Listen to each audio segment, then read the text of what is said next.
AF32 Hindi. Lionel को एहसास हुआ कि यह जन्म ही इस दुनिया की सबसे बड़ी घटना होगी, इसलिए उसने महल पर ध्यान केंद्रित किया। लियोनेल को यह देखकर आश्चर्य हुआ कि जैसे ही उसने ऐसा किया, उसके चारों ओर समय तेजी से दौड़ने लगा। यह अच्छी बात है, लियोनेल ने निष्कर्ष निकाला। इसका मतलब है कि मैं सही रास्ते पर हूं। हालांकि समय तेजी से आगे बढ़ रहा था, लियोनेल ने जो कुछ भी हुआ उसे कैद कर लिया। जन्म से जुड़ी हर चीज काट दी गई, लेकिन लियोनेल जन्म से जुड़ी हर चीज को कैद करने में कामयाब रहा। उसने राजा और रानी की खुशी देखी। उसने बच्चे के जन्म की कठिनाई देखी। उसने देखा कि कैसे रानी गुनिवेर ने इस बच्चे को जन्म देते हुए लगभग अपनी जान गंवा दी थी। और आखिरकार उसने बच्चे को जन्म लेते देखा। बड़ी काली आंखों वाला एक सुंदर सा बच्चा। बदकिस्मती से ये बच्ची बीमार थी। उसकी त्वचा बहुत ज्यादा पीली थी और सांसें कमजोर थीं। वह अक्सर दिन में कई बार झपकी लेती थी और दुनिया को दिन में बस कुछ मिनटों के लिए ही अपनी बड़ी बड़ी झपकती आंखें दिखा पाती थी। आथा और गाइनवेर बहुत दुखी थे।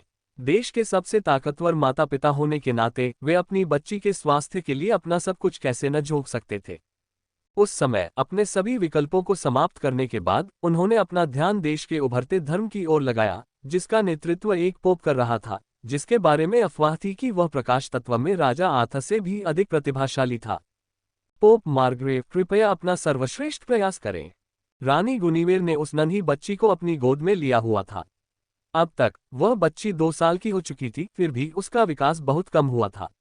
हालांकि वह एक बच्ची जितनी बड़ी हो चुकी थी, फिर भी वह अभी तक अपने आप चलने लायक नहीं थी और उसका आकार देखकर ऐसा लग रहा था मानो वह अभी भी नवजात हो। इससे दोनों नए माता पिता पूरी तरह टूट गए।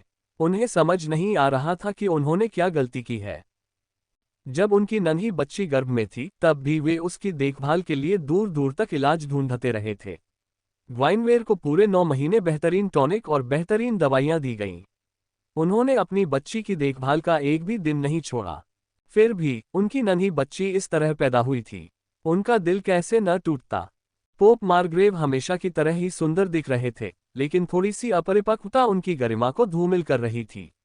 उन्होंने दोनों माता पिता की ओर हल्के से मुस्कुराते हुए कहा, मैं निश्चित रूप से अपना सर्वश्रेष्ठ करने को तैयार हूं। मैं केवल यही आशा करता हूं कि शाही परिवार चच की रक्षा करेगा। हम केवल अपनी मान्यताओं को लोगों तक पहुंचाना चाहते हैं। राजा आथा की अभिव्यक्ति थोड़ी कठोर हो गई। उनका राज्य अभी अभी पनप रहा था।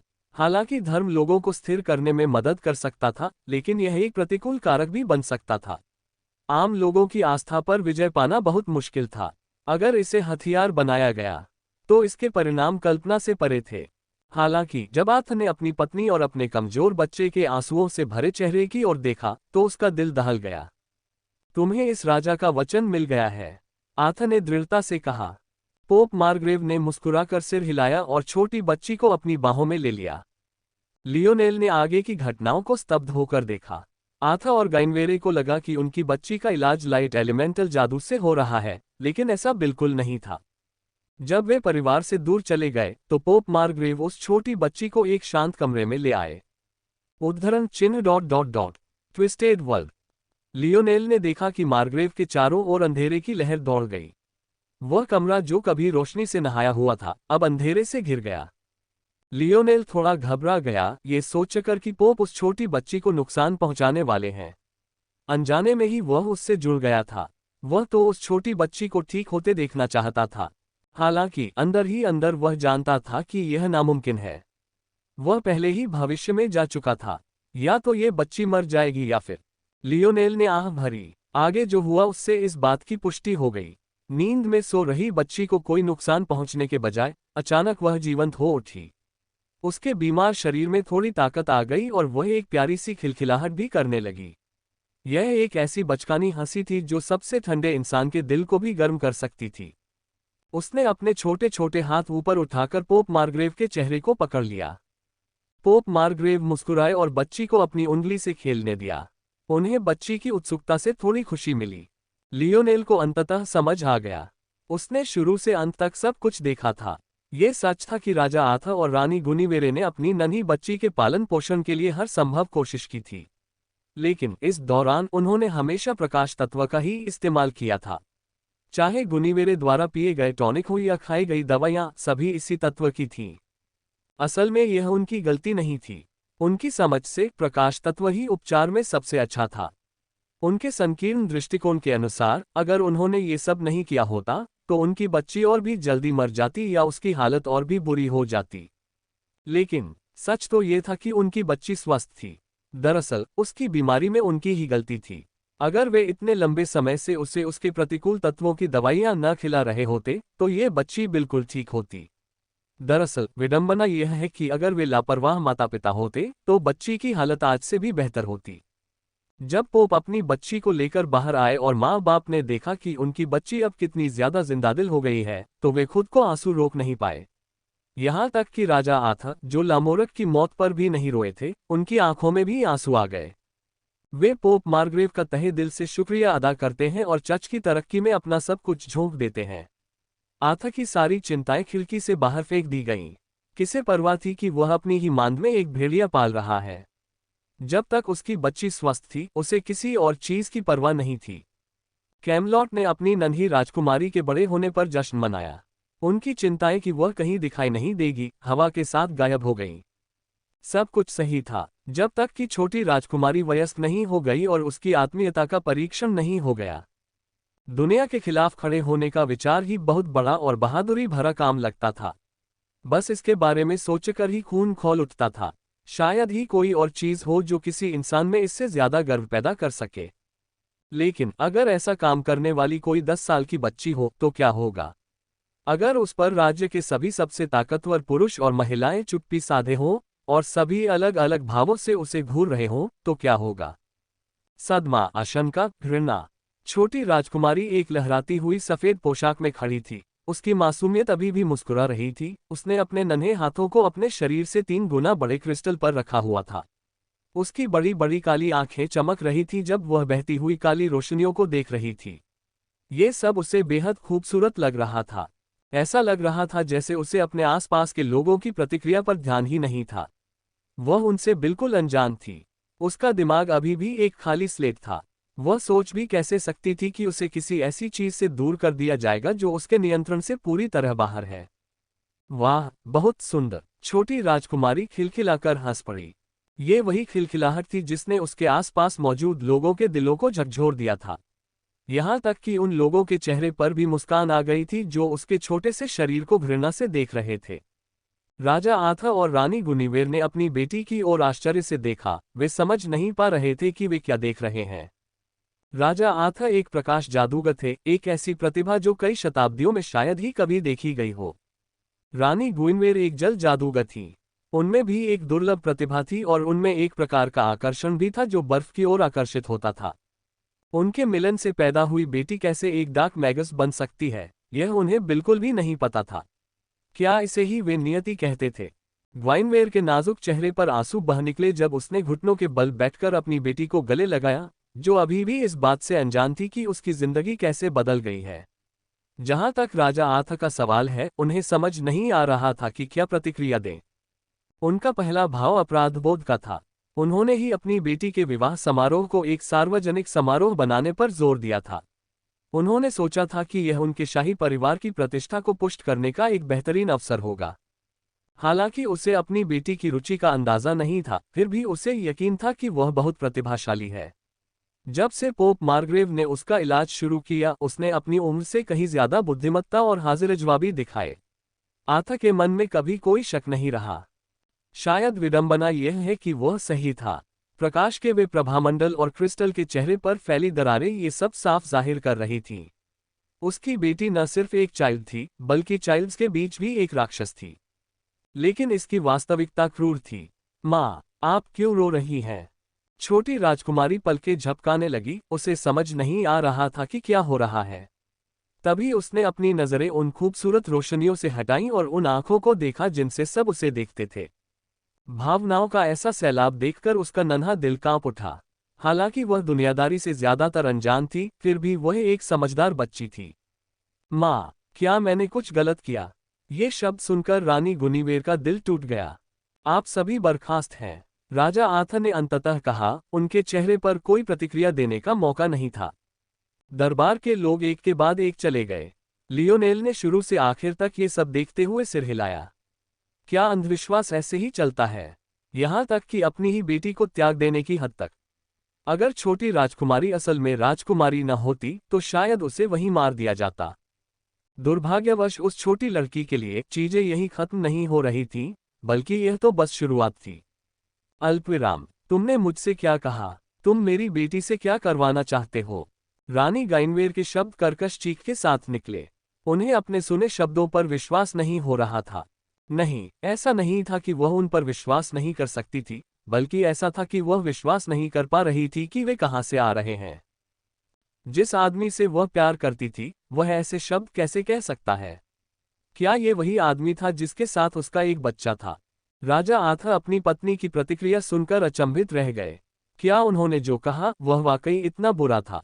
वे खुद को अपमानित महसूस करने से नहीं रोक पाए। गिनीवेर, तुम ऐसा व्यवहार क्यों कर रही हो? मैं तो बस अपनी बेटी की रक्षा करना चाहता हूँ। उसे लोगों की नजरों से दूर रखकर। ग्वाइनवेर के होंठ व्यंग्यात्मक भाव से मुड़ गए। तुम्हें तो बस अपने अनमोल राज्य की रक्षा करनी है। अगर तुम्हें अपनी बेटी की आज़ादी और खुशी की कुर्बानी देनी पड़े तो भी तुम्हें कोई आपत्ति नहीं होगी, है ना? गाइनवेर, तुम एक काल्पनिक दुनिया में रह रही हो। क्या तुम्हें सचमुच लगता है कि उसके लिए अभी सामान्य जीवन जीना संभव है? उसकी स्थिति में किस प्रकार की स्वतंत्रता संभव हो सकती है? उसे, अब तो आप अपनी बेटी का नाम भी नहीं बोल सकते। क्या अब वह भी आपको घिनौनी लगती है? राजा आर्थर की आंखें गुस्से से लाल हो गईं। ये औरत उनकी बात क्यों नहीं सुन रही थी? ये निर्णय अंतिम है, वह दहाड़ा। गाइनवेर का उपहास और गहरा होता गया। दोनों के बीच गहरी खाई दिखाई दे रही थी, जबकि वे अब भी एक ही कमरे में खड़े थे। हे आदरणीय महाराज, कृपया अपना पैर नीचे रखें। यही तो आप हमेशा से चाहते थे, है ना? दुनिया पर शासन करने की शक्ति। लेकिन क्या आपको ये थोड़ा दुखद नहीं लगता कि आपने इस शक्ति के लिए लड़ते हुए इतना समय बिताया, और अब आप इसे खोने से इतने डरे हुए हैं कि आप अपनी बेटी के पास खड़े होने की भी हिम्मत नहीं कर पा रहे हैं? आप कितने महान राजा हैं! गाइनवेर के शब्दों में एक कड़कड़ाती ठंडक थी। उसकी आंखों की पुतलियां अनायास ही चटक नीले रंग की चमक उठीं, जैसे उसने क्षण भर के लिए अपने जादू पर नियंत्रण खो दिया हो। राजा आर्थर जो कुछ सुना था उससे स्तब्ध रह गए। उनकी छाती धड़क रही थी, लेकिन उनके पास जवाब देने के लिए शब्द नहीं थे। वह कमरे से बाहर निकल गया। बंद होते दरवाजे की आवाज पूरे महल में गूंज उठी। अल्पविराम। अंततः राजा आर्थर के शब्द अंतिम थे। लियोनेल ने छोटी राजकुमारी को बड़े होते देखा। उसने उसकी आशावादिता को मुरझाते और उसकी जीवंतता को मंद होते देखा। महल की नौकरानियां उससे दूर ही रहती थीं। उसके अपने पिता भी उससे मिलने में शर्म महसूस करते थे। उसकी माँ ही उसके जीवन की एकमात्र रोशनी थी, लेकिन पति से टूटते रिश्ते के दर्द ने उसे भी उसके पुराने रूप का एक खोल मात्र बना दिया था। केवल इतना ही कहा जा सकता है कि छोटी लड़की अकेली थी। लियोनेल ने इस नन्ही राजकुमारी के जीवन को उस दिन तक देखा जब तक उसने राज्य छोड़ने का फैसला नहीं कर लिया। अपने पिता से अलग होने और अपनी मां से पहले जैसी गर्मजोशी न मिलने के कारण अंततः सबसे ज्यादा कष्ट उस छोटी लड़की को हुआ जो दुनिया के बारे में कुछ नहीं जानती थी, बस वही ठंडापन था। उस क्षण लियोनेल को लगा कि उसकी दुनिया एक बार फिर तैर गई है। जब उसकी नजर हटी तो उसने खुद को एक कोकून के अंदर तैरते हुए पाया, और उसके सामने एक युवती थी जो उसी स्थिति में थी। हालांकि जब वह जाग रहा था तब भी वह गहरी नींद में लग रही थी। लियोनेल के चारों ओर का कोकून फट गया। पहले उसके कपड़े वापस आए, फिर उसका सारा सामान, यहां तक कि लियोनेल के हाथ में धनुष भी भारी लग रहा था। अब तक लियोनेल को मुकदमे की थोड़ी बहुत समझ आ गई थी। उसे अपने प्रतिद्वंदी को समझना और उसके साथ सहानुभूति रखना था। वह जितनी जल्दी ऐसा करेगा उतनी ही जल्दी वह जागेगा और उतना ही ज्यादा फायदा उठाएगा। अगर उसे जीतना था तो उसे बस मोड्रेड के सिर में एक तीर मारना था। वह चाहकर भी उसका विरोध नहीं कर सकती थी, क्योंकि वह अभी भी उन यादों में डूबी हुई थी जिन्हें वह अपनी जिंदगी की यादें मान रहा था। लियोनेल ने आह भरी, कितना क्रूर मुकदमा है। लियोनेल को इस मुकदमे का मतलब समझ नहीं आ रहा था। क्या मलिन उसे ये दिखाना चाहता था कि जिन लोगों को उसने इनाम पाने के लिए मारा था वे भी इंसान थे? क्या मलिन चाहता था कि वह अपने दुश्मन को मारने से पहले उसे समझ ले? क्या लियोनेल को अभी तक कोई और मकसद सूझ नहीं रहा था? लियोनेल जानता था कि मोड्रेड को मारना उसके लिए बहुत फायदेमंद होगा। यदि उसने इस स्थान को छोड़ने से पहले मोड्रेड और मोनिट को मार दिया तो उसे टियर 9 पुरस्कार के बदले में आवश्यक 5 पुरस्कार मिल जाएंगे। लियोनेल ने आंखें बंद करके फिर से आह भरी। उसे इसके बारे में सोचने की भी जरूरत नहीं थी, वह जानता था कि वह ऐसा नहीं कर सकता। वह इतना भोला नहीं था कि सिर्फ इसलिए मान ले कि मोड्रेड एक अच्छी इंसान है क्योंकि उसकी एक दुखद कहानी है। चाहे वह कितना भी समझदार क्यों न हो, उसके लिए ये साफ और स्पष्ट था कि पिछले कई दशकों में उसके कार्यों ने निश्चित रूप से बहुत से लोगों को बहुत पीड़ा पहुंचाई है। मोड्रेड भले ही एक जवान औरत लगती थी, पर उसकी उम्र निश्चित रूप से 40 साल से ज्यादा थी। भले ही उसे उसमें उस छोटी बच्ची का अक्स दिखता था, लियोनेल जानता था कि वह अब एक मासूम बच्ची से ज्यादा कुछ नहीं थी और उसके साथ ऐसा व्यवहार नहीं किया जाना चाहिए। फिर भी लियोनेल की अपनी एक अलग ही सीमा थी, इसलिए उसने इंतजार किया। सेकंड मिनटों में, फिर घंटों में और यहां तक कि दिनों में बदल गए। लियोनेल जानता था कि मोड्रेड की चुनौती उसकी चुनौती से कहीं ज्यादा कठिन थी। लियोनेल का बचपन अरबों की आबादी वाली धरती पर बीता था। उसकी कहानी ढूंढना ही मुश्किल था, उसकी दुनिया को समझना तो दूर की बात थी। मलिन ने अपने परीक्षणों में इस संभावना पर बिल्कुल भी विचार नहीं किया था। लियोनेल उनकी दुनिया से नहीं था, तो यह और भी मुश्किल क्यों न होता। इसके अलावा लियोनेल की क्षमता जानकारी को ग्रहण करने और उसे व्यवस्थित करने में विशेष रूप से अनुकूल थी। इस तरह की परीक्षा, जिसमें उसे अनावश्यक चीजों को छांटकर महत्वपूर्ण चीजों पर ध्यान केंद्रित करना था, व्यावहारिक रूप से उसके लिए ही बनाई गई थी। पूरे एक हफ्ते बाद मोड्रेड की पलकें आखिरकार फड़कीं। उसने धीरे से अपनी आंखें खोली। जिस आवरण में वह थी, वह टूट गया और उसका सुडौल शरीर सामने आ गया, जो झट से एक लंबी, लहराती काली पोशाक में लिपटा हुआ था। जब उसने लियोनेल को अपने सामने शांति से ध्यान करते देखा, तो उसकी आंखों में आश्चर्य की एक झलक उभर आई। उसके जागने के बाद भी उसने अपनी आंखें नहीं खोली थीं, लेकिन मोड्रेड समझ गया कि वह पहले से ही पूरी तरह सतर्क था। एक पल बाद उसे समझ आया कि क्या हुआ होगा। आखिरकार वह भी वही निष्कर्ष निकाल सकती थी जो लियोनेल निकाल सकता था। तुम जानते हो, लड़के दुश्मन के प्रति सहानुभूति रखना मौत को आमंत्रित करने के समान है। मोड्रेड हल्के से बोली। उसके लहजे में न तो कृतज्ञता थी और न ही उस राहत का एहसास जो किसी को मौत से बाल बाल बचकर आने पर होनी चाहिए। किसी भी अर्ध बुद्धिमान व्यक्ति को यह स्पष्ट था कि लियोनेल ने दया दिखाई थी, लेकिन मोड्रेड का अपनी जान की परवाह न करना और भी आश्चर्यजनक था। लियोनेल ने धीरे से अपनी आंखें खोली जब उसने मोड्रेड को बोलते सुना। कुछ लोग मुझे मूर्ख कहेंगे, हाँ। कुछ, मोड्रेड ने मोहक मुस्कान के साथ पूछा। मुझे लगता है कि जो कुछ लोग आपके जैसा करेंगे वे भी इसे मूर्खता ही कहेंगे। लियोनेल ने मोड्रेड की ओर काफी देर तक देखा, मानो उसकी असलियत समझने की कोशिश कर रहा हो। आखिरकार वह धनुष लहराते हुए खड़ा हो गया। क्या हम लड़ें? इतनी जल्दी क्यों? मोड्रेड ने हल्के से पूछा। मुझे आपकी दुनिया के बारे में जानने की बहुत उत्सुकता है। आखिर वो जगह कैसी है? लियोनेल को समझ नहीं आ रहा था कि इस पर क्या प्रतिक्रिया दे। क्या उसे मोड्रेड को ये बताना चाहिए था कि बचपन में उसने जो दर्द सहा था, वह बस लेखकों द्वारा गढ़ी गई एक मनगढ़ंत कहानी थी? क्या कोई भी अपनी जिंदगी के बारे में ऐसा मान पाएगा? अगर सब कुछ ठीक रहा तो तुम्हें खुद इसका अनुभव मिलेगा, लियोनेल ने अंततः कहा। लियोनेल ने इस जवाब पर काफी देर तक सोचा। उसे नहीं लगा कि उसके शब्दों के चयन में कोई खास बात थी, बस उसे समझ नहीं आ रहा था कि वह अपनी बात कैसे समझाए, इसलिए वह बस इतना ही कह पाया। हालांकि उन्होंने कभी यह नहीं सोचा होगा कि जैसे ही उन्होंने अपना अंतिम वाक्य बोला, पूरा ट्रायल ग्राउंड अचानक से कांपने लगेगा। लियोनेल के चेहरे के भाव बदल गए। उसने मोड्रेड की तरफ देखा, लेकिन उसे लगा कि वह भी उसकी तरह ही उलझन में है। साफ था कि उसे भी कुछ समझ नहीं आ रहा था कि क्या हो रहा है। लियोनेल के पास कोई विकल्प न था, इसलिए उसने शब्दकोश निकाला। उसे जानना था कि क्या हालात बदल गए हैं, क्या हो रहा है। गुनगुनाहट। सीड को जवाब देते हुए, हिडन क्वेस्ट पूरा हो गया है। कैमलॉट की दुनिया पृथ्वी के फोल्ड ऑफ रियलिटी के साथ एकीकृत हो रही है। लियोनेल जड़वत खड़ा रहा। क्या ऐसा कैसे हो सकता है? सभी संभावनाओं में से, सभी विचारों में से, सभी तरीकों में से जिनके बारे में उसने सोचा था कि चीजें हो सकती हैं, ये बिल्कुल आखिरी चीज थी जिसके बारे में उसने कभी सोचा भी था। लियोनेल ने अपना धनुष पकड़ रखा था और दुनिया में हलचल मची हुई थी। उसे सचमुच कोई अंदाजा नहीं था कि आगे क्या होगा। लियोनेल को यह समझ नहीं आ रहा था कि यह अच्छी बात है या बुरी। कैमलॉट का पृथ्वी के वास्तविकता के घेरे में एकीकृत होने का क्या मतलब था? क्या इसका मतलब ये था कि उसका इतिहास पृथ्वी का इतिहास बन रहा था? अगर ऐसा होता तो क्या पृथ्वी के वर्तमान सामान्य क्षेत्रों में कोई बदलाव होता? क्या इसका मतलब ये था कि कैमलॉट पृथ्वी पर उतर रहा था? अगर ऐसा होता तो क्या इसका मतलब ये था कि पृथ्वी को नए नागरिक मिल रहे थे, या फिर राक्षसों में संभावित दुश्मन? लियोनेल को समझ नहीं आ रहा था कि क्या हो रहा है। वह समझ नहीं पा रहा था कि एक परीक्षा कैसे असल जिंदगी का हिस्सा बन सकती है। लेकिन अब जब उसने सोचा तो क्या वह इतने समय से उनके साथ बातचीत नहीं कर रहा था? कैमलॉट के लोग असली लोगों से कैसे अलग थे?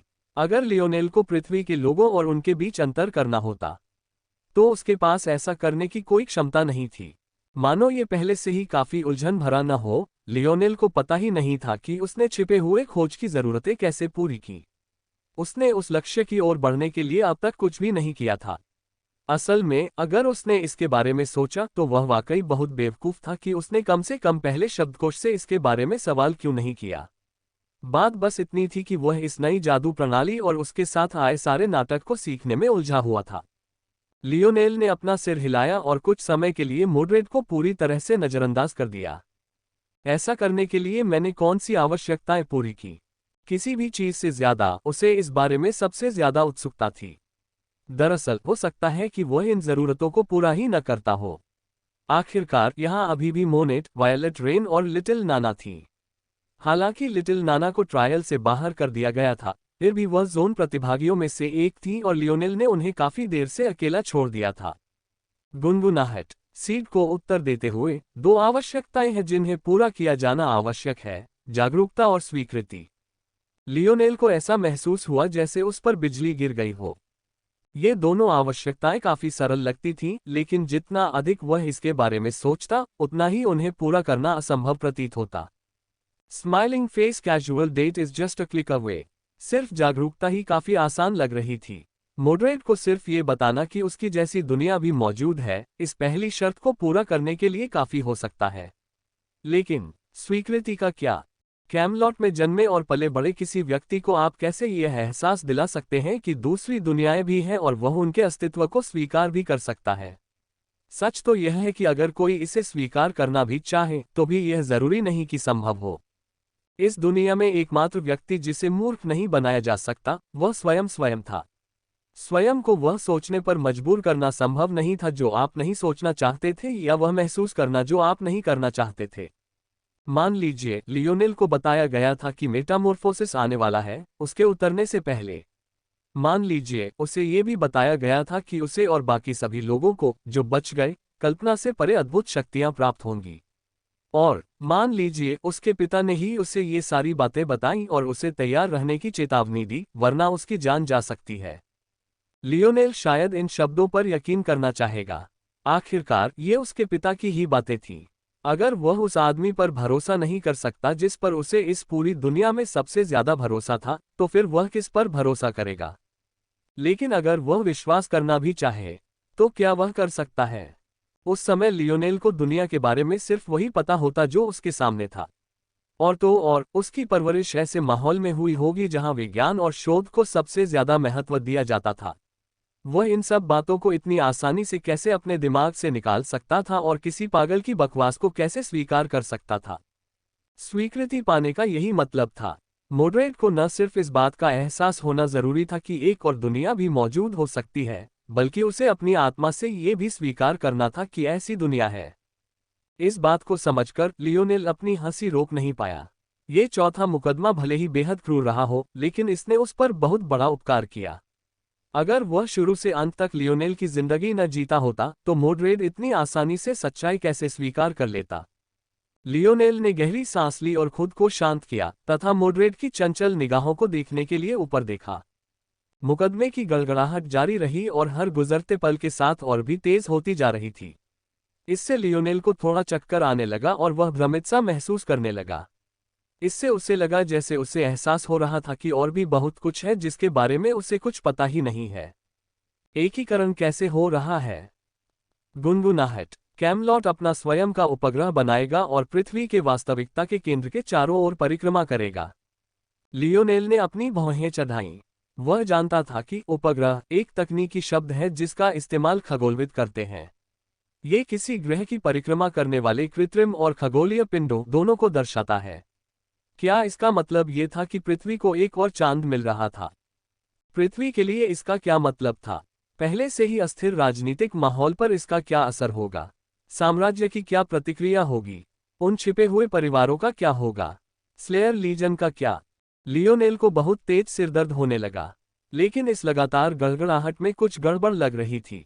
लियोनेल को अवचेतन रूप से ऐसा लग रहा था जैसे कोई चीज कैमलॉट की प्रगति में बाधा डाल रही है। इसमें कितना समय लगेगा? और क्या इसका मतलब जोन ट्रायल खत्म हो गया है? लियोनेल ने पूछा। मोड्रेड ने अपनी प्यारी आंखें झपकाईं।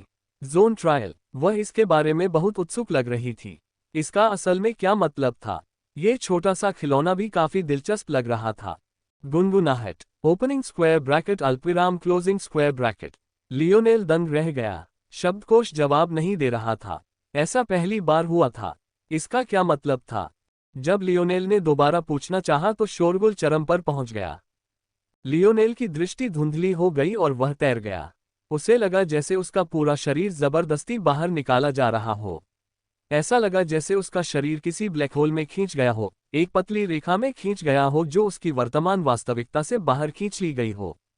टकराना। लियोनेल किसी कठोर चीज से टकराया, लेकिन उसकी दृष्टि अभी भी इतनी धुंधली थी कि वह कुछ भी नहीं देख पा रहा था।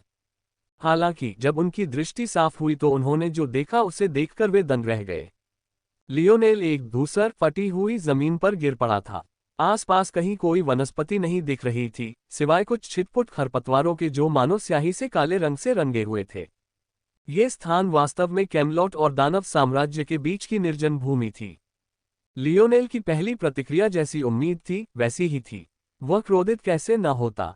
वह पूरी तरह से 4 ऋतुओं के साम्राज्य को समझने के इतने करीब पहुंच गया था। अगर यह किसी और की समझ होती तो भी उसकी ताकत को इससे कोई खास फायदा नहीं होता। लेकिन अब जब वह मुकदमे से बाहर हो चुका था तो सब कुछ खत्म हो चुका था। हालांकि लियोनेल के पास इस पर ज्यादा सोचने का मौका नहीं था, क्योंकि उसके बाद जो कुछ उसने देखा उसने उसके दिमाग की सारी जगह घेर ली। उसे ऐसा लगा जैसे उसकी सांसें पूरी तरह से रुक गई हो। क्या सर्वनाश ऐसा ही दिखता था? जहां ट्रायल्स का प्रवेश द्वार था वहां एक विशाल गड्ढा था। ऐसा लग रहा था कि वह अनंत तक फैला हुआ है और उसकी गहराई अथाह है। अगर बस इतना ही था तो भी घबराहट के लिए काफी था। फिर भी सिंकहोल ऊर्जा के एक अदृश्य स्तंभ द्वारा आकाश से जुड़ा हुआ प्रतीत हो रहा था। ऊपर गड़गड़ाते काले बादलों ने तूफान की एक बड़ी आंख बना ली थी, जो घूमकर एक विशाल चक्रवात का रूप ले रही थी। टिमटिमाती बिजली और तेज बारिश के साथ घूमते हुए क्यूम्यूलोनिम्बस बादलों के विशाल समूह को देखकर ऐसा लग रहा था मानो गड़गड़ाहट की हर गड़गड़ाहट दिल पर टूट रही हो। यह अकेला ही किसी को भी विस्मय में डालने के लिए पर्याप्त था। हालांकि जब लियोनेल ने अपनी आंतरिक दृष्टि को पूरी तरह से सक्रिय किया तो उसे एहसास हुआ कि यह जगह, जो ऐसी लग रही थी मानो किसी शक्तिशाली देवता ने ऊपर से अपने भले से प्रहार किया हो, इतनी सरल नहीं थी। वह अनगिनत नियमों के अनंत अंशों को महसूस कर सकता था। उनमें से प्रत्येक एक अलग शक्ति का प्रतिनिधित्व करते हुए संपूर्ण या आंशिक बल कलाओं का निर्माण करता था। यह इतना धुंधला था कि इसका अधिकांश भाग उन लोगों के लिए भी अदृश्य था जिन्होंने पहले ही अपनी आंतरिक शक्ति को जागृत कर लिया था। लियोनेल ने एक गहरी सांस ली और आंखें बंद कर लीं।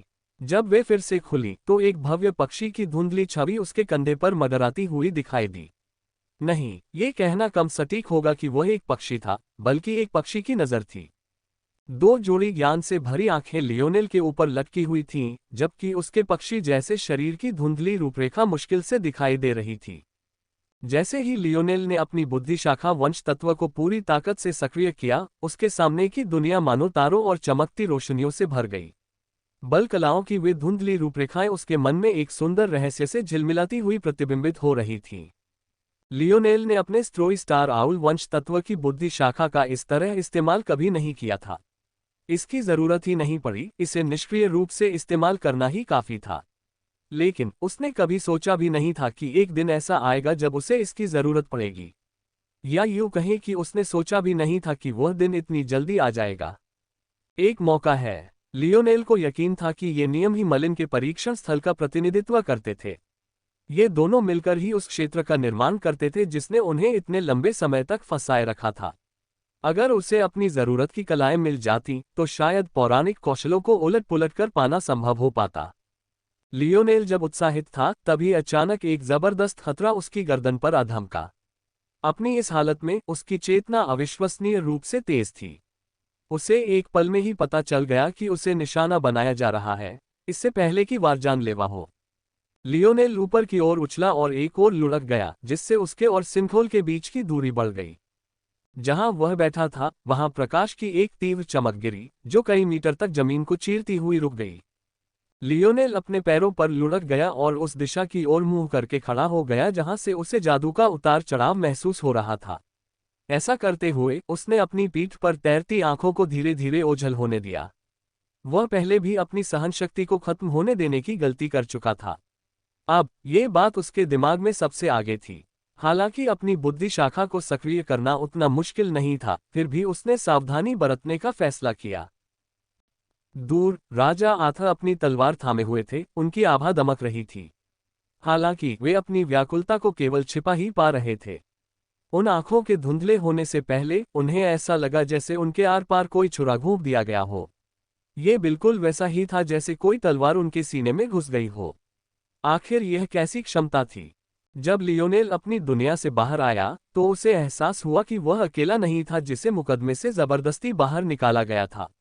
उसने तुरंत गौर किया कि संख्या आधी रह गई थी। ये साफ था कि सभी मुकदमे उसी तरह खत्म नहीं हुए जैसे उसके और मॉडरेट के हुए थे। भारी बारिश योद्धाओं के शरीरों से टकराकर वापस लौट रही थी।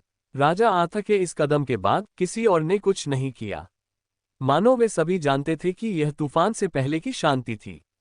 लियोनेल अकेला व्यक्ति नहीं था जिसने अजीब तरह से तैरते हुए फोसाट्स को देखा था, हालांकि वह निश्चित रूप से उन्हें सबसे स्पष्ट रूप से देख सकता था। यहाँ सभी लोग कुलीन वर्ग के कुलीन थे। उनकी आंतरिक दृष्टि सामान्य कैसे हो सकती है? सभी को एहसास हो गया कि यह एक अवसर है। मेरी किस्मत बहुत खराब है। लियोनेल खुद को आंसू बहाने से नहीं रोक पाया। अपने बेतहाशा नरसंहार और स्टार पॉइंट्स की बदौलत वह 4 सीजन्स दायरे को पूरा करने का रास्ता तो पा चुका था, लेकिन अब उसे अपनी कमाई के लिए फिर से लड़ना था। मानो इतना ही काफी नहीं था, वह अब भी जनता का दुश्मन नंबर 1 बना हुआ था। मानो इतना ही काफी नहीं था, खंडित घन भी कुछ दूरी पर गिर गया था और अभी भी अपने विशाल आकार में था। लियोनेल निश्चित रूप से उसके बिना नहीं जा सकता था। न केवल वह एक खजाना था जो उसके पिता ने उसे सौंपा था, बल्कि नन्ही नाना अभी भी उसके भीतर थी। इसके बाद स्थिति एक बार फिर बदल गई। गड़गड़ाहट और तेज बारिश के बीच कांच के टूटने और मोतियों के गिरने की आवाज वहां मौजूद सभी लोगों के कानों में गूंज रही थी। हालांकि इसे इस तरह से वर्णित करना अजीब था, लेकिन लियोनेल के मन में तुरंत यही छवि उभर आई। जब उसने ऊपर देखा तो उसे अंतरिक्ष में अनगिनत दरारें दिखाई दी। इन जगहों के भीतर टिमटिमाते हुए रत्न अपनी पहचान बनाने लगे। बहुत जल्द ये स्पष्ट हो गया कि ये कोई टिमटिमाते हुए रत्न नहीं थे। ये तो खजाने थे। ये वही खजाने थे जो स्पेशल टिकट स्टोर का हिस्सा थे। लियोनेल के चेहरे के भाव बदल गए। अगर कैमलॉट सच्चे इतिहास का हिस्सा बन रहा है, तो क्या इसका मतलब यह नहीं कि मैं ये खजाने निकाल सकता हूं? लियोनेल ने अपनी नजरें बचे हुए 3 दर्जन से अधिक कुलीन लोगों पर घुमाई। उसका दिल धड़कने लगा। ऐसा लग रहा था कि स्थिति फिर से जटिल हो गई है। लियोनेल ने गहरी सांस ली। अब यह परीक्षण का मैदान नहीं था। हालांकि इसका मतलब यह था कि अब उस पर कूल डाउन और कौशल की कोई सीमा नहीं थी, लेकिन इसका मतलब यह भी था कि बाकी सभी के लिए भी यही स्थिति थी। इससे ये स्थिति पहले से कई गुना ज्यादा कठिन हो गई थी। लियोनेल का मानना था कि अगर वह अभी अपनी ड्रीमस्केप बैटल सेंस का इस्तेमाल करने की कोशिश करेगा तो उसके दिमाग पर और भी ज्यादा बोझ पड़ेगा, क्योंकि उसके प्रतिद्वंद्वी की कार्रवाइयों पर कोई सीमा नहीं होगी। लेकिन फिलहाल लियोनेल इस बारे में और चिंता नहीं कर सकता था। लियोनेल की चेतना एक बार फिर जाग उठी। हालांकि ऐसा लग रहा था कि वह भारी बारिश में अपने सामने खड़े विरोधियों पर ध्यान दे रहा था, पर असल में वह लीजेंड स्किल्स की तलाश में था। लियोनेल को एक बहुत ही महत्वपूर्ण बात का एहसास हुआ। हालांकि यह नकारात्मक था कि अब वह अपने धनुष से खुद को 4 मौसमों के राज्य की गारंटी नहीं दे सकता था, लेकिन इसका मतलब यह नहीं था कि यह पूरी तरह से नकारात्मक था। हालांकि अब वह किसी भी चीज की गारंटी नहीं दे सकता था। उसके रास्ते अचानक चौड़े हो गए थे। इन सभी बल कलाओं के साथ क्या इसका मतलब यह था कि वह अपने भाले के लिए लीजेंड स्किल्स भी पा सकता था? जैसे ही लियोनेल कुछ करने वाला था, कोई और व्यक्ति खुद को रोक नहीं सका। लियोनेल ने एक दानव राजा पर निशाना साधा। हैरानी की बात यह थी कि यह वही ज़ॉम्बी दानव राजा था जिससे उसकी मुलाकात इस निर्जन भूमि में अपनी पहली लड़ाई के दौरान हुई थी, कोयोट। लियोनेल को याद आया कि लैंसलॉट ने इस दानवराज के बारे में क्या कहा था। उस समय वह दानवराज डैगन के साथ था, जो एक कंकाल दानव था जिसकी कलाइयों और टखनों में भारी गोलियां जंजीरों से बंधी थीं। लैंसलॉट के अनुसार डैगन दानवराजों में शीर्ष 20 में था और शीर्ष 20 में शामिल दानवराजों के बराबर भी था। फिर भी उसकी तुलना में कोयोट कहीं ज्यादा खतरनाक था। वजह साफ थी, उसके बारे में जानकारी बहुत कम थी। कोई भी उसकी पसंद नापसंद, उसकी प्रवृत्तियों कुछ भी नहीं जानता था। शायद मोड्रेड भी इस बारे में अनजान था। कोयोट आगे की ओर झपटा, उसकी सड़ती हुई आंखें पूरी तरह शांत थीं, मानो उसने उस तनावपूर्ण स्थिति पर ध्यान ही न दिया हो जिसमें वे सब थे।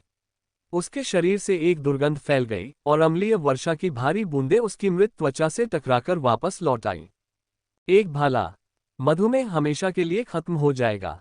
सोने से पहले करें ये काम। इंस्यूलेक्स डायबिटिक। लियोनेल ने कोयोट के हथियार पर तुरंत ध्यान दिया। ये निश्चित रूप से वह हथियार नहीं था जिसका इस्तेमाल कोयोट ने उस लड़ाई में किया था। ऐसा लग रहा था कि वह अपने मुख्य हथियार को भी दूसरों से छिपा रहा था। दरअसल जहां तक लियोनेल को याद है, ट्रायल्स के दौरान उसे कोयोट का जरा भी अंदाजा नहीं था। हालांकि अब जब लियोनेल ने इसके बारे में सोचा तो उससे याद आया कि उसने कोयोट को किसी भी प्रकार की भावनाएं प्रदर्शित करते हुए केवल एक बार देखा था, जब लियोनेल ने अपना काली जंजीर वाला भाला निकाल लिया था, जिसके बाद कोयोट को लालच महसूस हुआ था। उस समय लियोनेल दो दानव प्रभुओं पर विशेष ध्यान दे रहा था, ताकि कहीं वे मिनोटोर के साथ उसकी लड़ाई में दखल न दें। लोगों को पढ़ने की अपनी क्षमता के कारण वह ऐसी भावनाओं को कभी गलत नहीं समझ पाता था। इंतजार। लियोनेल की भौहें और गहरी हो गईं। कोयोट जैसा सतर्क और शांत स्वभाव वाला व्यक्ति अब क्या कदम उठा रहा है? लियोनेल की नजरें एक दिशा में टिक गईं। जब उसे एहसास हुआ कि क्या हो रहा है, तो उसकी भौहें और गहरी हो गईं। कोयोट किसी लेजेंडरी स्किल की दिशा में नहीं भाग रहा था, लेकिन लियोनेल जानता था कि ऐसे आदमी के लिए बिना किसी कारण के इतना जोखिम उठाना असंभव है। उद्धरण तो यह ऐसा ही है। लियोनेल को आखिरकार समझ आ गया, पर वो हिचकिचा रहा था। उसके पहले से ही इतने दुश्मन थे। अगर उसने कोयोट को भी एक दुश्मन बना दिया तो। हालांकि कोयोट के जाने के बाद कोई भी वहां से नहीं हटा, लेकिन लियोनेल ये गारंटी दे सकता था कि यदि वह वहां से हटता तो कई लोग और अधिक समय तक निष्क्रिय नहीं रहते। लियोनेल ने अपना सिर हिलाया, अपने दिल को मजबूत करते हुए। ये हिचकिचाहट, यह उसकी आदत नहीं थी। लियोनेल आगे की ओर उछला। उसकी अचानक हरकत ने उन सभी का ध्यान खींचा जो उस पर खास ध्यान दे रहे थे। फिर भी ध्यान देने वालों में से कोयोट सबसे ज्यादा हैरान था। वह शुरू से ही बहुत सतर्क था। ये कदम उठाने से पहले उसने अंदाजा लगाया था कि 50% से ज्यादा संभावना है कि कोई भी उससे परेशान नहीं होगा और दूर से ही उसे देखना पसंद करेगा। आखिरकार स्थिति अभी भी तनावपूर्ण थी। इंसानों और राक्षसों दोनों में ही दूसरों को अपने लिए पानी की जांच करने देने की प्रवृत्ति होती है। इस तरह किसी भी खतरे का पहले से ही पता लगाना संभव होगा। हालांकि उसने कभी सोचा भी नहीं था कि लियोनेल सचमुच ये सब उसके दिमाग से निकाल देगा। दरअसल लियोनेल ने न सिर्फ ऐसा किया था, बल्कि ऐसा लग रहा था कि उसका निशाना कोयोट से बिल्कुल अलग था। फिर भी इस बात को देखते हुए कि लियोनेल की नज़र शुरू से आखिर तक ज़ॉम्बी दानव भगवान से नहीं हटी थी, कोयोट को पता चल गया था कि उसकी असलियत पता चल चुकी है। कोयोट के होठों पर एक मुस्कुराहट फैल गई। लगता है मेरी असलियत समझ ली गई है। लेकिन इससे क्या? उन्हें लगता होगा कि मैं कमज़ोर हूं क्योंकि मैं कमज़ोर रहना चाहता हूं। तुम कौन होते हो मेरी इच्छाशक्ति को चुनौती देने वाले? तुम्हारा भला मेरा है। कोयोट ने अब अपने इरादे छिपाने की जहमत नहीं उठाई। अपने पैर को जोर से जमाकर उसने अपने इरादे की दिशा थोड़ी बदल दी और अपने और लियोनेल के बीच की खाली जगह की ओर बढ़ गया। जिनकी आंतरिक दृष्टि कमजोर थी, वे धुंधले स्थान के अलावा कुछ भी नहीं देख पाएंगे। हालांकि ये स्पष्ट था कि लियोनेल और ज़ोंबी दानव भगवान दोनों ने कुछ ऐसा देखा था जो दूसरों ने नहीं देखा था। लियोनेल उस जगह से सिर्फ 50 मीटर की दूरी पर था। उसके पैरों के नीचे बढ़ते कीचड़ के हिलने से उसकी गति पर जरा भी असर नहीं पड़ा। लेकिन ऐसा लग रहा था कि उसने इस बात का कम अंदाजा लगाया था कि राजा आथा उसे कितना मरवाना चाहते थे। मामूली टेलीपोर्टेशन। लियोनेल इस मंत्र को अच्छी तरह जानता था। एक सामान्य जादूगर के लिए न केवल इसे इस्तेमाल करने में काफी सहनशक्ति की जरूरत होती थी, बल्कि इसे इस्तेमाल करने में आधा मिनट और कभी-कभी उससे भी ज्यादा समय लगता था। युद्ध के दौरान इसका इस्तेमाल करना बिल्कुल अव्यावहारिक था, जब तक कि कोई उस स्तर पर न पहुंच जाए जहां एक साथ कई मंत्रों का इस्तेमाल संभव हो सके। राजा आथा के लिए अब इस मंत्र का प्रयोग करने का केवल एक ही अर्थ था, उन्होंने इसकी तैयारी बहुत पहले ही शुरू कर दी थी और इसे लियोनेल को बाधित करने के उद्देश्य से बचाकर रखा था। लियोनेल चाहे कितना भी दयालु और समझदार क्यों न हो, वह अपने हृदय की गहराई में क्रोध की एक झलक महसूस करने से खुद को नहीं रोक सका।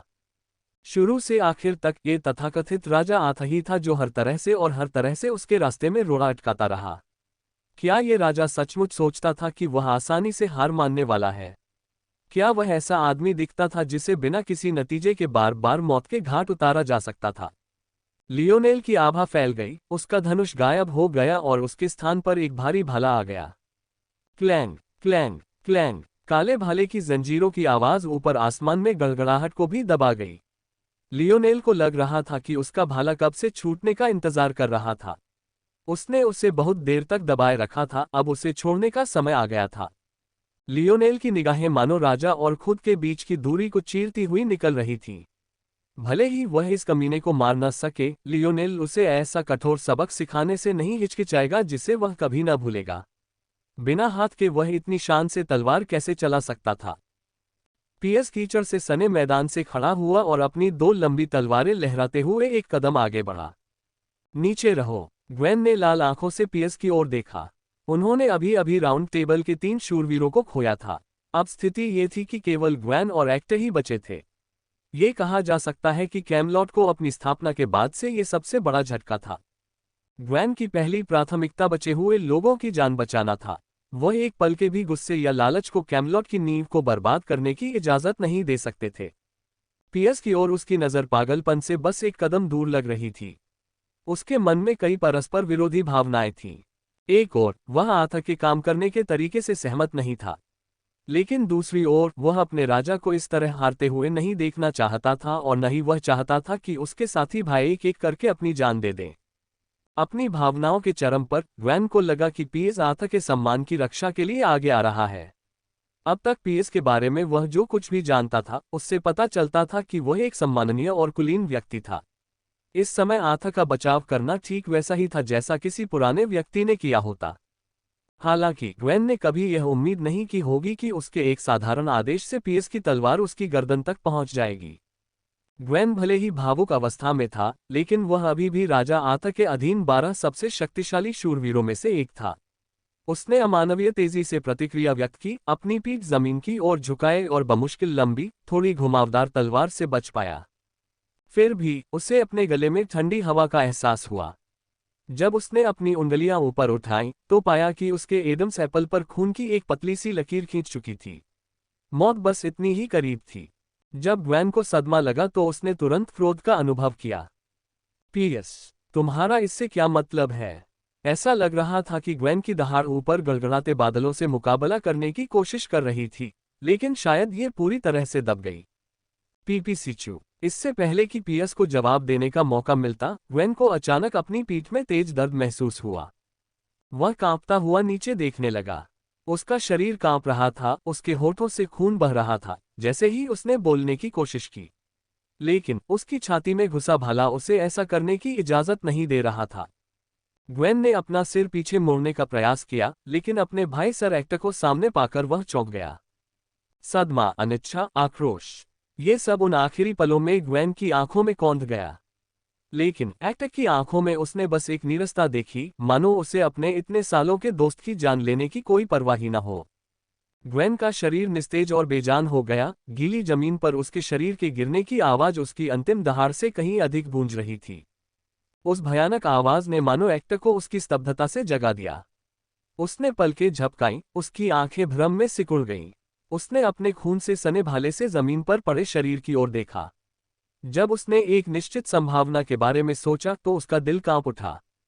अलियाग। एक्टर की करुण चीख किसी घायल जानवर जैसी लग रही थी। वह इतना गुस्से में था कि उसकी आंखों की रक्त वाहिकाएं फट गईं और उसके गालों पर खून के आंसू बहने लगे। हालांकि भारी बारिश ने उन्हें तुरंत धो दिया, मानो दुनिया ही नहीं चाहती थी कि वह शोक मनाए। एक्टर ने अपनी नजरें एक विनम्र मैगस की ओर घुमाईं, एक मिलनसार बूढ़ा आदमी जिसे लियोनेल अच्छी तरह जानता था। अगर एलियाड न होता तो लियोनेल लेमोरक से अपनी पहली मुलाकात में अपनी भावनाओं पर काबू न खोता और शायद उनका रिश्ता इतना दुखद न होता।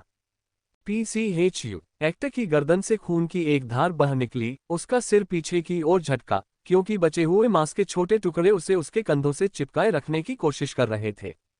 अपनी मृत्यु में वह ये नहीं देख पाया कि यह किसने किया। हालांकि उस दिशा में केवल एक ही व्यक्ति था, वह केवल पियर्स ही हो सकता था।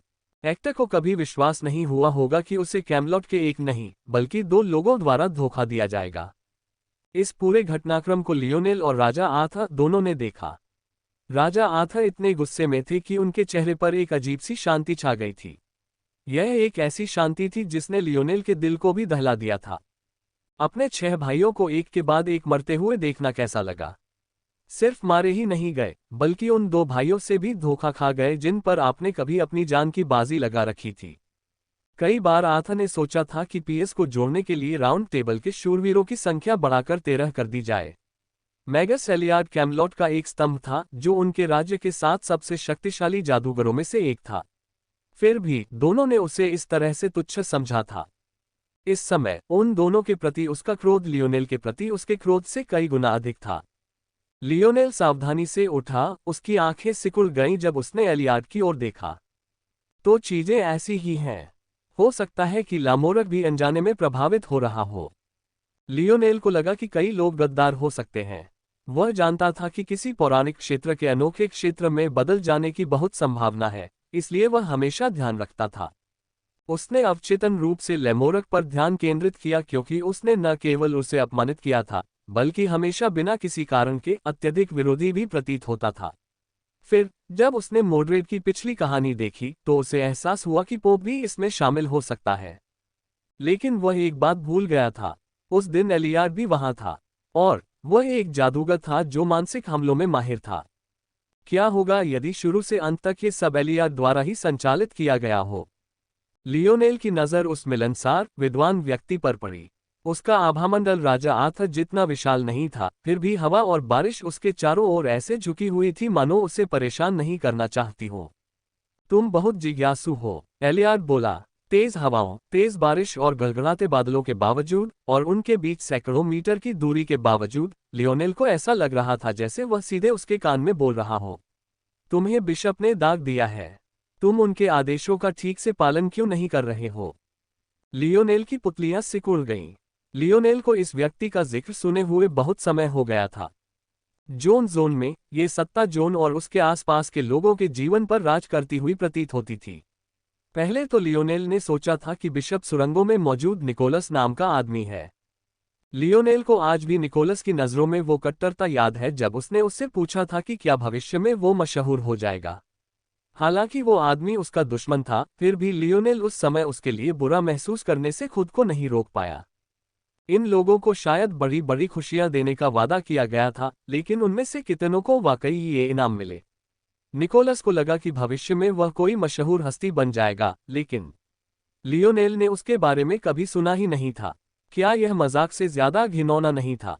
लियोनेल ने जैसे ही एलियाड की बातें सुनी, उसे एहसास हुआ कि यह असल में जोन जोन के मामलों से जुड़ा है। पूरी संभावना है कि उसका पिछला अनुमान कि जोन जोन में उनका उद्देश्य इस पौराणिक जोन में उनके सफल प्रवेश से जुड़ा था, शायद सही भी था।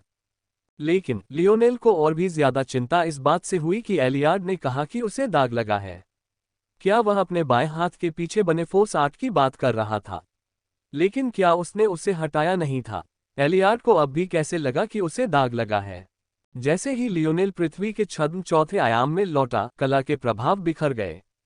क्या ऐसा हो सकता है कि एलियाड ने इसके पिछले प्रभाव को भांप लिया हो? लियोनेल ने अपने बाएं हाथ के पीछे की ओर देखा। उसे अब भी उस निशान की धुंधली सी रेखा दिखाई दे रही थी जो कभी साफ दिखाई देता था, लेकिन उसका जादू बहुत पहले ही गायब हो चुका था। लियोनेल ने पीछे मुड़कर देखा, एलियाड का सामना किया। तो तुम ही हो जिसने लामोरक को मुझ पर निशाना बनाने को कहा? उसने ठंडे स्वर में पूछा। एलियाड ने कोई जवाब नहीं दिया, उन्हें लगा कि यह बातचीत निरर्थक है। लियोनेल की नजरें सिकुड़ गईं। ऐसा लग रहा था जैसे वह शुरू से ही किसी डोरी की कठपुतली रहा हो। चाहे वह लैमोरक के साथ उसकी लड़ाई हो, उस समय उसकी भयानक प्रतिक्रिया हो, या फिर ये तथ्य कि एलियाड का शिष्य एलिसी था जो उस पूरे समय उसका पीछा कर रहा था और उसका मार्गदर्शन कर रहा था, ये भी हो सकता है कि एलियाड धीरे धीरे पृष्ठभूमि में चीजों को इस तरह से बदल रहा हो कि ज्यादा से ज्यादा लोग ट्रायल ग्राउंड में लियोनेल की ओर अपनी तलवारें घुमाएं।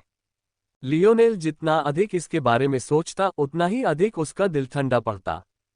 उसने आंखें बंद कर ली, सीने में उठती लहरों को थाम लिया। जब उसने आंखें फिर खोली तो उसकी शांति लौट आई थी। धन्यवाद, आपने मुझे बहुत कुछ सिखाया है, लियोनेल ने शांति से कहा। क्लैंग क्लैंग क्लैंग, लियोनेल ने अपना भाला लहराया, भालों की झनकार तीव्र हो गई। लियोनेल ने अपनी हथेली घुमाई जिससे उसके हाथ में एक सीन दिखाई दिया। अगर कोई गौर से देखे और उस दिन वहां रहा हो तो पहचान सकता है कि यह सीन कभी उस काले गैंडे की संपत्ति थी जिसे लियोनेल ने इस निर्जन क्षेत्र की अपनी यात्रा के दौरान हराया था। उस समय लियोनेल बस कुछ मिशन पूरे करना चाहता था ताकि वह जादूगर अकादमी के पुस्तकालय में उपलब्ध बाकी सामग्री पढ़ सके। लेकिन अब ये सीन उसका तुरुप का पत्ता बन गया था। चूंकि इन गद्दारों ने खुद को इतनी आसानी से उजागर कर दिया था, लियोनेल और आर्थर के युद्ध कौशल को देखने के बाद भी और मोड्रेड और बाकियों के अस्तित्व को ध्यान में रखते हुए भी, इसका मतलब था कि उन्हें अपनी ताकत पर पूरा भरोसा था। इतना आत्मविश्वास कि उन्हें अब खुद को छिपाने की जरूरत नहीं थी। हालांकि क्या वह सचमुच ऐसा दिखता था जिसे आसानी से पलटा जा सकता था? लियोनेल ने अंदाजा लगाया कि इन लोगों और बिशप का लक्ष्य उसकी पीठ पर चौथे आयाम की शक्ति कला है। हो सकता है कि इस बीच उन्हें कुछ खजाने बटोरने और रास्ते में कुछ पौराणिक कौशल सीखने में कोई आपत्ति न हो। उनके लिए ये लगभग एक खुला खजाना था जिसे वे जब चाहे उठा सकते थे। उनके सामने तथाकथित प्रतिरोध निरर्थक था। लियोनेल हंसा, लेकिन जब दूसरों ने ये सुना तो उनके दिल कांप उठे। वे उसकी सारी भावनाएं सुन सकते थे, उसकी कड़वाहट, उसका गुस्सा, उसका घमंड। पिछले कई महीनों से उसके साथ किसी कठपुतली की तरह खेला जा रहा था। वह खुद को बुद्धिमान समझता था, पर आखिरी क्षणों तक उसे यह एहसास ही नहीं हुआ कि उसका असली दुश्मन कौन है। अब जब उसने सोचा तो एलियाड शायद उससे सिर्फ इसलिए नाखुश था क्योंकि वह लेमोरक को कुछ और समय तक इस्तेमाल करना चाहता था।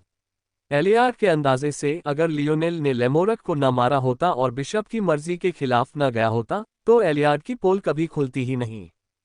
आखिरकार लामोरक पर उसका कामुक जादू कई महीनों और सालों में बुना गया था।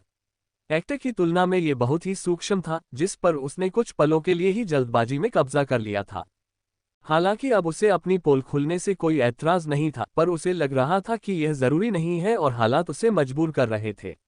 उसे यह पसंद नहीं था कि सब कुछ उसकी मुट्ठी में न हो। उसके लिए लियोनेल की हरकतें किसी राजा का रास्ता रोकने वाले उछलते कूदते बंदर जैसी थीं। हालांकि एलियाड भी लियोनेल की हंसी पर अपनी भौहें चढ़ाने से खुद को नहीं रोक सका। वह समझ गया कि यह हंसी न तो निराशा की थी और न ही पागलपन की। ये लगभग वैसी ही हंसी थी जैसी आप किसी शरारत में फंसकर अपने दोस्त को देते हैं। बस ये बहुत हल्की थी। लियोनेल ने हॉर्न को अपने होठों तक लाया और फूंका। पहले तो सीन गहरे काले रंग का था। यह 1 मीटर से भी ज्यादा ऊंचा था और इसका वजन लगभग 100 पाउंड था। हालांकि लियोनेल के फूंकने के बाद इसकी सतह पर कई खूबसूरत पैटर्न चमक उठे जो एक सुंदर हल्के हरे रंग की रोशनी से झिलमिला रहे थे। लियोनेल के प्रहार से उठी तेज हवा ने आसमान को चीर दिया, जिससे गरजता तूफान एक क्षण के लिए थम गया। एलियाड की पुतलियां सिकुड़ गईं। सिर्फ उसकी ही नहीं, पोप मार्ग्रेव की भी यही स्थिति थी। युद्ध के मैदान के 2 सबसे कुशल जादूगर होने के नाते उन्हें ठीक ठीक समझ आ गया कि क्या हुआ था। ये निश्चित रूप से जानवरों को काबू में करने वाला जादू था, लेकिन उन्होंने इसे इस तरह इस्तेमाल होते कभी नहीं देखा था। लियोनेल ने शांति से सीन को ऐसे हटा दिया मानो उसने कुछ खास किया ही न हो। उसकी जगह उसने एक जानी पहचानी सुनहरी छड़ निकाली। हालांकि अब उसके एक सिरे पर फ्रांस का झंडा नहीं था, लियोनेल इस छड़ को कभी नहीं भूल पाएगा। यह कोई और नहीं बल्कि जोन के हथियार की एक प्रतिकृति थी। मुझे इस मोनोकल पहने कमीने के खिलाफ इसका इस्तेमाल करने का मौका नहीं मिला, लेकिन कोई बात नहीं, मैं भी तुम सब से उतनी ही नफरत करता हूं। क्या उन्होंने सोचा था कि वह लियोनेल मोरालेस ऐसा व्यक्ति था जिसके साथ वे जब चाहे आसानी से व्यवहार कर सकते थे? वह एलियाड और इस तथाकथित बिशप के अन्य गुर्गों को उनके अहंकार की कीमत चुकाने को मजबूर करेगा, और वह कीमत जो वह मांग रहा था वह उनके जीवन से कम नहीं थी। हॉर्न ऊपर के घने बादलों को भी अलग कर देने में सक्षम लग रहा था। उसके आसपास के लोगों को ऐसा लग रहा था मानो उन्हें अचानक किसी तूफान के बीच में धकेल दिया गया हो। दसियों किलोमीटर तक ध्वनि पहुंचने के बाद भी वह मिटने का नाम नहीं ले रही थी। बल्कि अपने आप बढ़ती जा रही थी और लंबी लंबी दूरियों तक फैलती जा रही थी। लियोनेल बारिश के बीच उदासीन भाव से खड़ा था। हालांकि जमीन पहले ही हिलने लगी थी। अगर दुनिया को पहले ही लग रहा था कि यह कभी भी खत्म हो सकती है, तो अब ये लगभग विनाश के कगार पर थी। कुछ पल पहले तक एलियाड का चेहरा आत्मसंतुष्टि की सीमा पर था, लेकिन अब ऐसा लग रहा था जैसे उसके शरीर के अंदर सब कुछ कस गया हो। उसने लियोनेल को घूर कर देखा, लेकिन लियोनेल अविचलित रहा। तभी क्षितिज के उस पार से पहली दहाड़ सुनाई दी। हर आकार और आकृति के विशालकाय राक्षसी जानवर ऐसे आगे बढ़े मानो उनका दिमाग खराब हो गया हो। उनकी लाल आंखों से भयानक भाव प्रक्षेपित हो रहे थे। ये कहा जा सकता है कि लियोनेल कैमलॉट द्वारा प्रस्तुत हर जादू के मार्ग का पूर्ण विशेषज्ञ था। जब तक वह जादुई कला टॉवर के भीतर था, वह उसके स्वप्न लोक में संग्रहित था, कभी बाहर नहीं जाने वाला। प्रकाश और पृथ्वी के बाहर के तत्वों का उपयोग उसने कभी नहीं किया। इसका एकमात्र कारण ये था कि वह इसके लायक ही नहीं था। उसकी आत्मीयता के कारण प्रकाश या पृथ्वी कलाओं को प्रयोग करने में आधी सहन शक्ति लगती थी, आधे समय में पूरा किया जा सकता था और दोगुनी शक्ति होती थी। जब ऐसा था तो वह अन्य कलाओं को प्रयोग करने में अपना समय क्यों बर्बाद करता। हालांकि ऐसे दुर्लभ उदाहरण भी थे जहां दूसरे जादूगरों के रास्ते उसके लिए फायदेमंद साबित हुए। चाहे वह टेलीपोर्टेशन आर्ट को तुरुप के पत्ते की तरह इस्तेमाल करना हो या फिर मानसिक जादूगरों के संवेदी अवरोधकों का इस्तेमाल करके कैमलॉट के महल में भूल भुलैया बनाना हो, दोनों ही ऐसे मौके थे जब लियोनेल ने अपने असली आराम क्षेत्र से बाहर कदम रखा। इस हॉर्न का उपयोग एक और उदाहरण था। मूल रूप से लियोनेल ने जोन के खजाने का उपयोग करने की कोई योजना नहीं बनाई थी। उसने इसे अपने ड्रीमस्केप में केवल अपनी नई ड्रीम स्कल्प क्षमता का परीक्षण करने के लिए सहेजा था। उस समय जोन का खजाना बस एक उपयोगी साधन था। स्माइलिंग फेस कैजुअल डेट बस एक क्लिक दूर है। आज ही साइन अप करें और अपने क्षेत्र की महिलाओं से मिलना शुरू करें। हालांकि शिमोन से दोबारा मिलने के बाद उसे एहसास हुआ कि यह खजाना शिमोन के अपने जानवरों पर नियंत्रण को तोड़ने में बहुत काम आ सकता है। दुर्भाग्य से लियोनेल को अपने पास रखे इस तुरुप के पत्ते का इस्तेमाल करने का मौका मिलने से बहुत पहले ही शिमोन चालाकी से पीछे हट गया था। जब लियोनेल इस एसएस ग्रेड जोन में आया तो उसने खुद को बार बार एक कोने में धकेला हुआ पाया। उसे एहसास हुआ कि उसे तुरुप के पत्तों की जरूरत है, वरना शायद यहीं उसकी मौत हो सकती थी। समस्या सिर्फ यही थी, जोन का स्टाफ बेकार था। लियोनेल ने प्रतिक्रिया के डर से इंसानों पर इसका इस्तेमाल करने की हिम्मत नहीं की। इस दुनिया में पहुंचने के बाद उसने अपनी अनिच्छा की पुष्टि की। जादूगरों की प्रबल मानसिक शक्ति के साथ कौन उनके मन पर नियंत्रण करने की यूं ही कोशिश करने की हिम्मत करेगा। यहां तक कि एलियाड को भी विशेष रूप से सावधान रहना पड़ा। इस एहसास के चलते लियोनेल को लगा कि जोन की छड़ी उसके लिए तब तक बेकार हो जाएगी जब तक कि वह शिमोन से दोबारा न मिल जाए। लेकिन जब वह मैजिक आर्ट टॉवर की जादूगरी कलाओं को देख रहा था तो अचानक उसकी नज़र जानवरों जैसे जादूगरों की दुनिया पर पड़ गई। कुल मिलाकर ये एक छोटा सा पेशा था जिसे अक्सर पूरी तरह से नज़रअंदाज कर दिया जाता था। इनमें से कई तो बस महिमामंडित डाकिये थे जिनका इस्तेमाल दूर दूर तक संदेश भेजने वाले पक्षियों पर नियंत्रण रखने के लिए किया जाता था। हालांकि लियोनेल ने इनमें असीम संभावनाएं देखी और उनके मन में एक योजना बनने लगी। सीन संयोग से एक उपयोगी माध्यम था, लेकिन सीन की असली ताकत तो लियोनेल द्वारा उस पर लिखे गए मंत्र थे। ये मंत्र जानवरों के लिए वैसे ही थे जैसे नाविकों के लिए जलपरियां। जैसे ही उन्होंने इसे सुना, वे अनियंत्रित रूप से लियोनेल की ओर आकर्षित हुए बिना नहीं रह सके। लियोनेल इस कार्ड को अपनी पिछली जेब में बहुत समय से संभाल कर रखे हुए था, इसे इस्तेमाल करने के लिए सही मौके का इंतजार कर रहा था। दरअसल अब लियोनेल की ओर देखते हुए राजा आर्थर के दिल में एक अंतहीन डर उमड़ रहा था। अगर लियोनेल ने कैमलॉट की दीवारों के भीतर से ये तुरही बजाई होती तो क्या नतीजा होता। शायद ये पहली बार था जब राजा आर्थर को ऐसा महसूस हुआ था। अगर लियोनेल कैमलॉट को जमीन पर गिराना चाहता तो क्या वह सचमुच ऐसा कर पाता। एक बात ऐसी थी जिसने इस सब को और भी अधिक चौंकाने वाला बना दिया। कैमलॉट को रोकने और उन्हें अपनी जमीन की रक्षा के लिए कुछ योद्धाओं को रोकने के लिए मजबूर करने के लिए मोड्रेड ने जानवरों के झुंड को मानव बस्तियों पर हमला करने का आदेश दिया था। बेशक वह इन जानवरों को नियंत्रित नहीं कर सकती थी, वह उन्हें केवल एक गौरवशाली चरवाहे की तरह विशिष्ट दिशाओं में निर्देशित कर सकती थी। हालांकि मोड्रेड के कार्यों के कारण इस क्षेत्र में न केवल जानवरों की संख्या सामान्य से अधिक थी, बल्कि वे बड़े समूहों में भी थे। क्या लियोनेल ने भी इस बात को ध्यान में रखा होगा? आखिर ये लड़का कौन था? लियोनेल ने अपनी सुनहरी राह बनाई। एक शक्तिशाली उमड़ता हुआ आध्यात्मिक दबाव आकाश में उछला और दर्जनों पतली ऊर्जा रेखाओं में बढ़ गया। आथ, मोड्रेड, इधर आओ।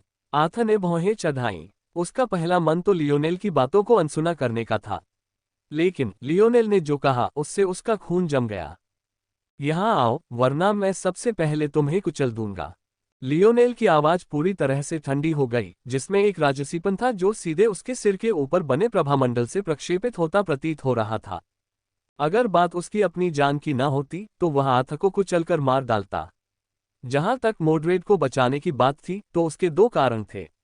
एक तो ये कि उसके मन में अब भी इस सुंदरी के प्रति थोड़ी सहानुभूति थी, लेकिन उससे भी ज्यादा महत्वपूर्ण बात यह थी कि वह अपने पिता की शादी को ठीक करने की कुंजी थी। मोड्रेड की पलकें कुछ चुलबुली सी झपक रही थीं। जैसा कि उसने एक बार मोनेट को बताया था, उसकी रुचियां शुरू से ही काफी छोटी थीं। दरअसल उसने कभी किसी पुरुष के साथ रहने के बारे में सोचा भी नहीं था, न ही वह उनकी ओर आकर्षित हुई थी। लेकिन इस बच्ची के बारे में उसकी धारणा काफी अच्छी थी। बारिश के बीच भी वह बड़ी खूबसूरती से आगे बढ़ रही थी, आथ को पूरी तरह से नजरअंदाज कर रही थी, मानो वह अस्तित्व में ही न हो। इस समय युद्ध क्षेत्र एक अजीब गतिरोध में फंस गया था। दुर्भाग्यवश पहला जानवर पहले ही उनकी दृष्टि के क्षेत्र में आ चुका था।